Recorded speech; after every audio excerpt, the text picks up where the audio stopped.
guys, it's Elise and welcome back to My Cupcake Addiction. Today I'm going to be showing you how to make the most amazing indulgent cookies and cream cupcakes. Of course they're going to taste amazing, and because this is My Cupcake Addiction, I'm going to show you how to decorate them just that little bit over the top. To make your cookies and cream cupcakes, of course you're going to need some cookies. So I'm using chocolate sandwich cookies in both large and small size. When you're gathering your mini Oreos, make sure that you hang on to any Oreo packets and open them nice and gently. I'll show you why towards the end. I've got some Pocky. If you don't have access to Pocky where you are, you could also use something like a chocolate dip pretzel stick, some water. I've got a batch of my perfectly pipeable buttercream frosting. I'm going to leave all of the links and measurements and ingredients that you need on the mycupcakeaddiction.com website. I'll leave a link to that post down below so you can find everything you need to recreate this recipe. I've got some flour, some butter, some sugar. I've got a little bit of melted white chocolate, an egg, some cocoa, some vanilla, and a little bit of vegetable oil, or olive oil is also good.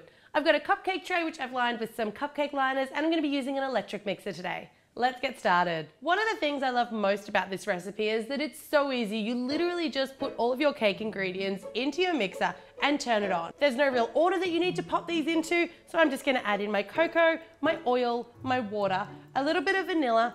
I've got my flour going in, and that flour's been sifted. I'm using a self-raising flour, but if you don't have self-raising, I'm also going to give you a plain flour with baking powder option, which I will leave on the blog.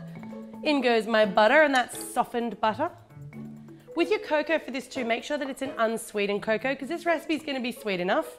And then finally in goes my egg. So that can just go on, and you want to mix it on a low speed just to combine, and then we can turn the speed up and we're going to whip it till it's sort of light and fluffy.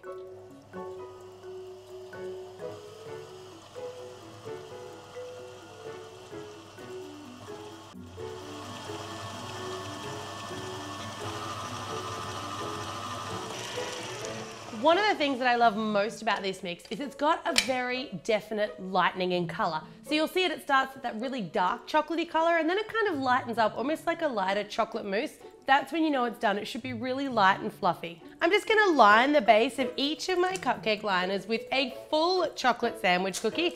I'm going to drop it right down and position it in the centre of the case. You just want to fill all of your cupcake cases to 2/3 of the way full on top of those sandwich cookies. Now I've made this a relatively small batch recipe, so it's going to make between 7 and 10 depending on the size cupcake liner that you use, but it's a really easy recipe to double and triple if you know you've got a lot of people coming. I'm using a particularly large cupcake liner today, so the 6 people that I've got coming over for lunch tomorrow are going to be very lucky with their giant size cookies and cream cupcakes. Those ones are going off into a moderate oven for about 14 minutes, and you'll know they're done when they spring back when you lightly touch them in the middle. While your cupcakes are in the oven, we can start making some of our decorations. So I'm going to take my Oreos, I'm going to pop them into a Ziploc bag. I'm going to let any air out, seal it up, and then I'm not going to pound them too hard because I don't want to split my Ziploc bag. They can take a little bit of a beating. And then I'm just going to kind of roll them out. I definitely want them crushed, but I don't want them too finely crushed. I'm sort of roughly crushing them so that I can separate out the bigger chunks from the nice fine stuff. I'm going to separate out my chunkier chocolate cookies to my finer chocolate cookies. It doesn't have to be exact here, but you just want to have a bit of a definition between the ones that are slightly bigger crumbles to the ones that are really nice and sort of more of a fine, gravelly looking consistency. Perfect, so I've got my 2 bowls of crushed cookies. Now over here I've got my Pocky sticks, and I've also got some of those little mini chocolate sandwich cookies and my melted white chocolate.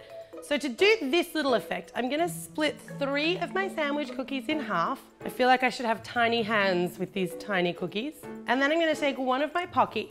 Now I'm going to dip the cookie end into some white chocolate. I'm dipping the cookie end because I want a chocolate covered end to go inside the cupcake, not the cookie end, otherwise it'll go soft and then my Pocky might lean over.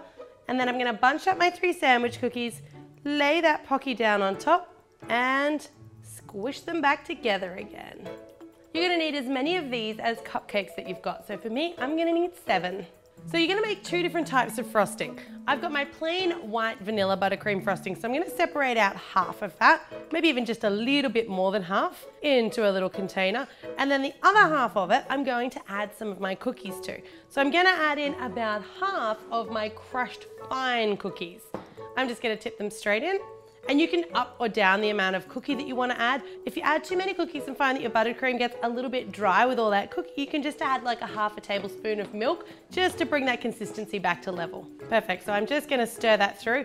I like a fair bit of cookie in my cookies and cream frosting. I'm going to use a piping bag with just an open star piping tip, and I've got quite a large piping tip. I'm just going to scoop my cookies and cream frosting into that one. I'm going to leave my vanilla frosting as is in its little container.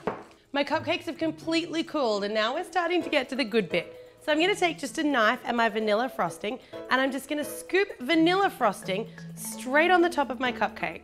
I like to use vanilla first because for me that's kind of the cream in between the cookies. So you've got all this chocolate going on, chocolate cupcake, cookie at the bottom, and the vanilla frosting becomes the cream portion.